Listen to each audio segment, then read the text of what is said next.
Children. Okay. As we were doing about the establishment and development of Indian democracy in the previous classes, in that class, I'd already explained you the refugee problem. The most important problem which was been faced by both the countries was the refugee problem, the transfer of assets, as well as the river water dispute. Okay, I'd already explained you about the refugee problem in our previous classes. Now, today we'll be moving towards to transfer of assets. Okay, dear children.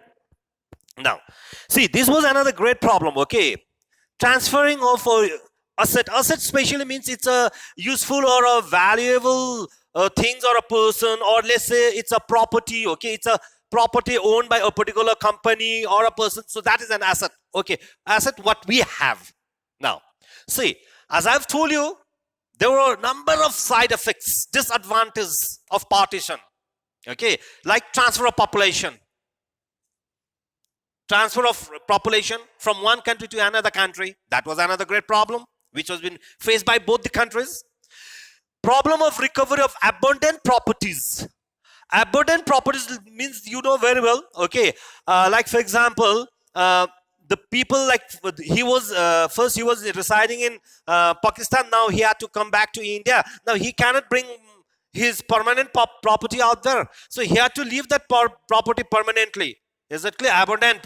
Is it clear? That was another problem. And the division of assets. Okay, especially that was a great problem. These were the great problems between these two countries. Now, finally, how to divide the asset? Like for example, before it was one whole single country. Okay, it was a whole single country, India and Pakistan. Now it has been divided into two. For example, let's say before this was whole country. Okay, got it? This was India. This was India whole. Now what happened? In the year 1947, this country divided into two. Let's say, just an example I'm giving you. India and Pakistan. Is it clear? India and Pakistan. Now how to divide the assets? Okay, so that was a great problem. Division of assets especially kept India-Pakistan relations strained. Obviously, more tension was there between the relation between India and Pakistan. Like for example, according to one report, it has been clearly stated that on 14th of August 1947, try to remember that, my dear children, on 14th of August 1947, India's cash balance was 400 million. Okay, India's cash balance was how much? 4,000 million. This was according on 14th of August, try to understand. 14th of August 1947. Okay, as on 14th of August 1947, India's cash balance was 4,000 million. Now, out of this 4,000 million, 1,000 million was demanded by Pakistan. Remember, demanded by Pakistan after the division. Try to understand. India divided into India and Pakistan. As on 14th of August 1947, India's cash balance was 4,000 million. Out of this 4,000 million, 1,000 million was been demanded by Pakistan. Pakistan said that we want this amount of cash, this amount of money. Okay, 1,000 million. Thereafter, India took the case to arbitral tribunal, a certain type court, okay, who can specially solve the problem. Okay, so because India does not wanted to give 1,000 million to Pakistan, so the case was been taken to tribunal, okay, arbitral tribunal. In this court, it was been decided, finally decided, okay, finally it was decided that 750 million should be paid by India to Pakistan. Try to understand, should be paid to Pakistan. Is it clear? Now India, see, Pakistan demanded 1,000, India rejected. The case was been taken to arbitral tribunal. Finally, the decision came by that court that okay, India should pay 750 million to Pakistan. Okay, but the problem arose when Pakistan refused to pay its debt. Now, see, as you know very well, okay, India during that time, okay, it had taken a lot of loan, debt loan we call it. Okay. Now, Pakistan is saying, okay, Pakistan wanted this cash. Okay, out of 4,000 million, 750 million Pakistan wanted, okay, this gas would be given, but she refused to pay the debt. Clearly, Pakistan said that we will not pay debt.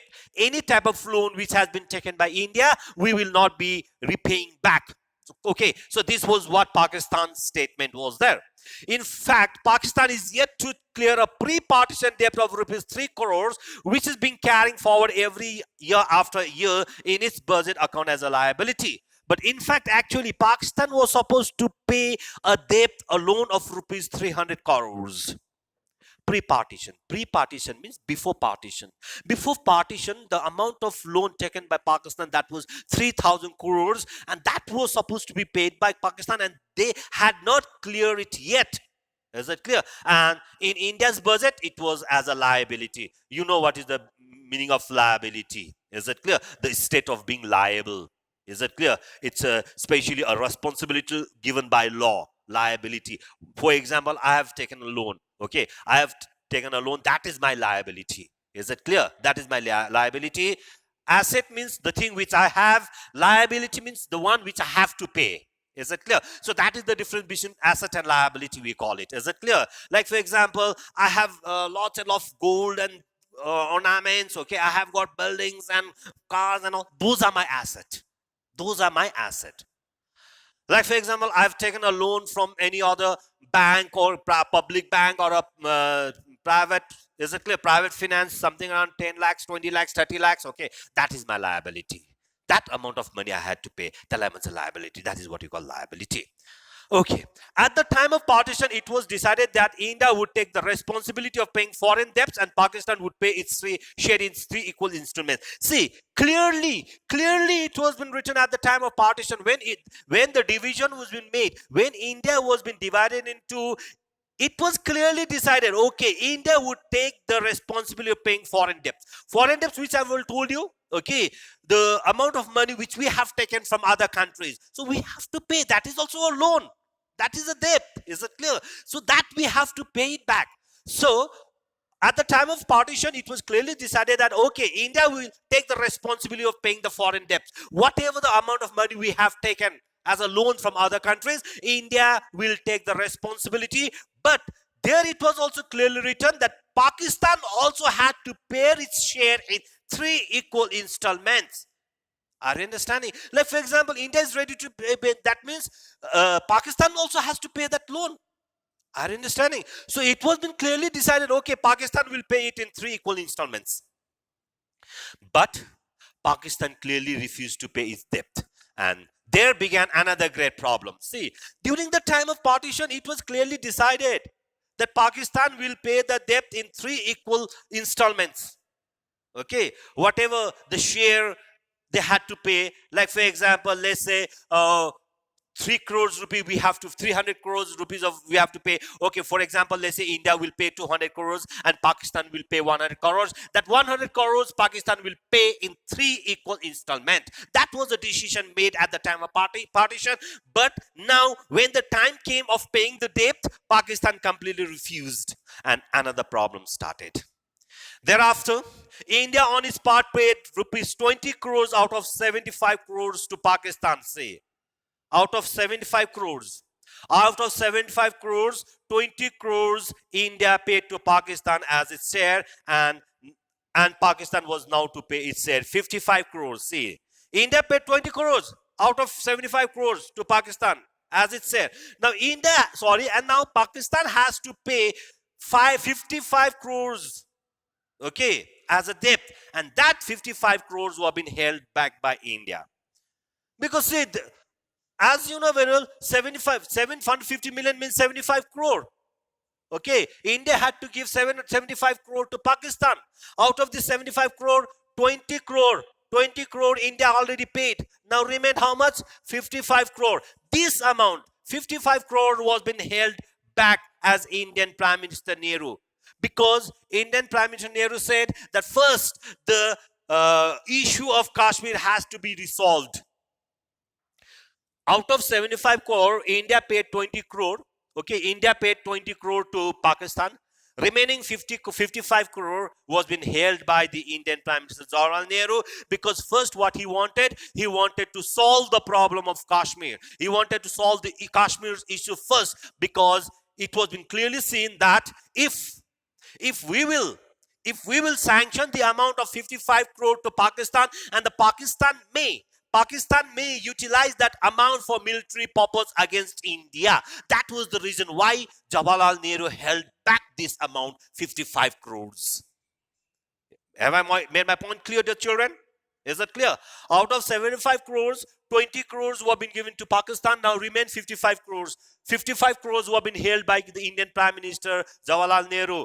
He clearly stated that first the Kashmir issue has to be solved out. Otherwise, this huge amount, 55 crores, just imagine of that time during 1947, this 55 crores they might use for the military purpose against India. So not to happen that, this amount of money, 55 crores, were being held back. But Gandhiji, the father of nation, which we every time say, we know very well, okay? He's very well known by father of nation, Mahatma Gandhi. He clearly went against this decision. He went against this decision because he said that if we do that, that means we are violating the agreement. This is not a good way. This is not a good decision, and this may really hamper the beginning relations of between these two newborn countries. This was a statement given by Gandhiji. Gandhiji was completely against the holding of 55 crores rupees to Pakistan. Gandhiji said that this is against the agreement. We are violating the agreement. Okay, and it is not good for the beginning of this two new relation between these two newborn countries. Is it clear?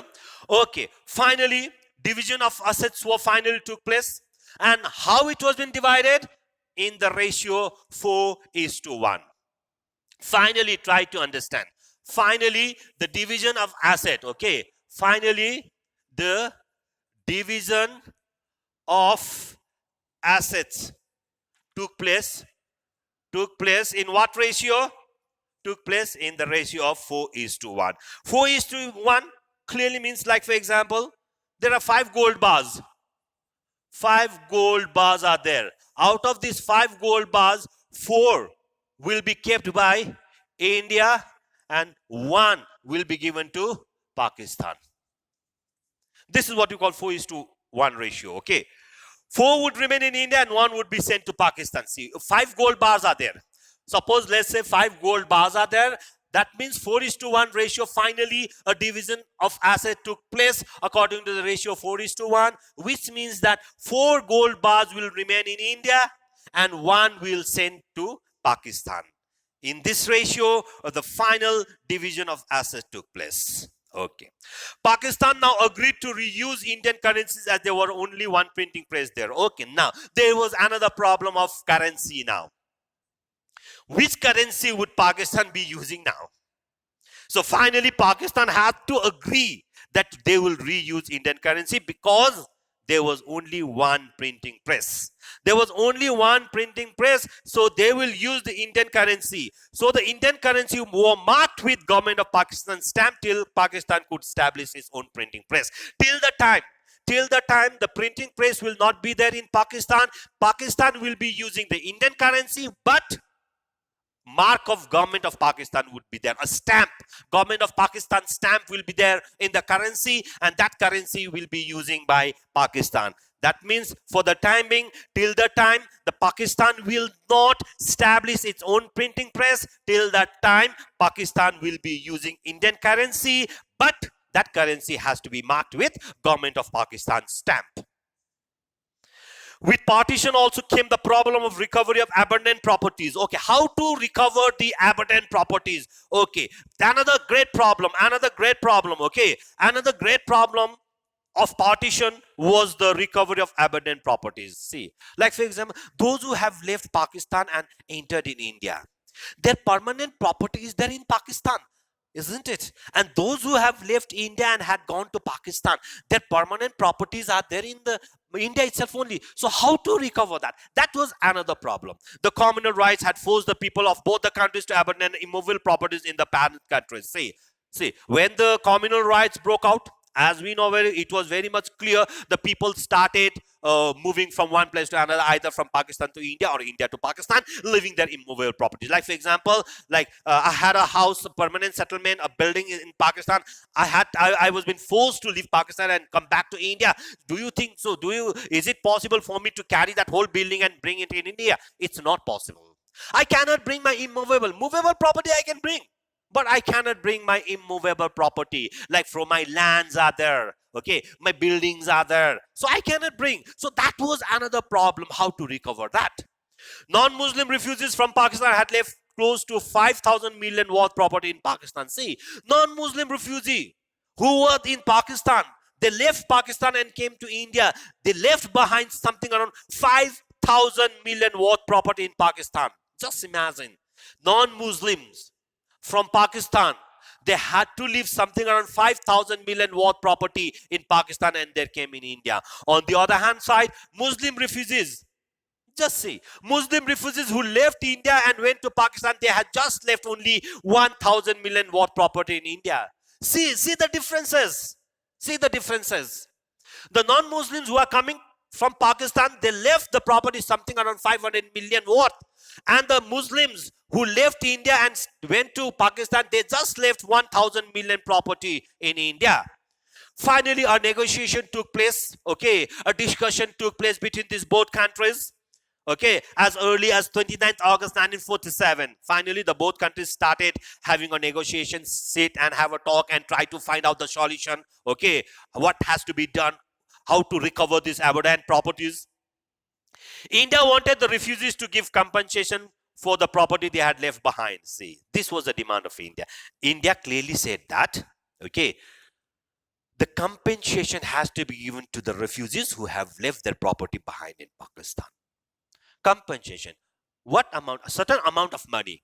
Certain amount of money. Okay. Though they cannot give whole amount of money, but certain amount of money as a compensation, they had to be given to the refugees. That was the demand placed before by India. Pakistan also held that the opinion that the matter should be solved on case-by-case basis. Okay, Pakistan also said, okay, let's see, we have to solve this, okay, but it has to be solved on case-by-case basis. The property should be either transferred or sold. See, finally, either the property should be transferred or the property should be sold. Finally, in the year 1954, India decided to use the evacuee property for the benefit of the refugees by passing a Displaced Persons Act in the Parliament. Finally, in the year 1954, India decided to utilize the vacant property. The vacant property means the property which has been left behind by the Muslims, and they left in India and they went to Pakistan. So finally, that vacant property has to be utilized for the benefit of the refugee according to the act which is known as Displaced Persons Act. Displaced Persons Act was passed by Parliament in finally, and according to this in the year 1954, okay, according to this act, they wanted to utilize the vacant property for the benefit of refugees, okay, according to the act which has been passed in the Parliament. Finally, in 1956, both the governments of India and Pakistan decided to transfer evacuee bank accounts, locker and safe deposits. Okay, finally, in the year 1956, both the Indian government as well as Pakistan government, they decided, okay, the bank accounts, the lockers and the safe deposits from Pakistan, it will be transferred to India, and from India it will be transferred to Pakistan. But this issue did not end here, and it extended to a lot of other problems in the subsequent 2 years. But say, though they came to a conclusion, okay, a decision was been made, but finally this issue could not ended up here only. In the many years, lots and lots and lots of problems were created. Is it clear? So this was all about, my dear children, this was all about the transfer of assets. Okay, so I have already explained you about the refugee problem. I already explained you of the transfer of assets in today's class. Okay, I hope so you understood. Okay, so if any question, if any queries, you can ask me, my dear children. Okay, now today I'll be stopping out here, and in next class we will be learning about river water dispute. Okay, thank you very much.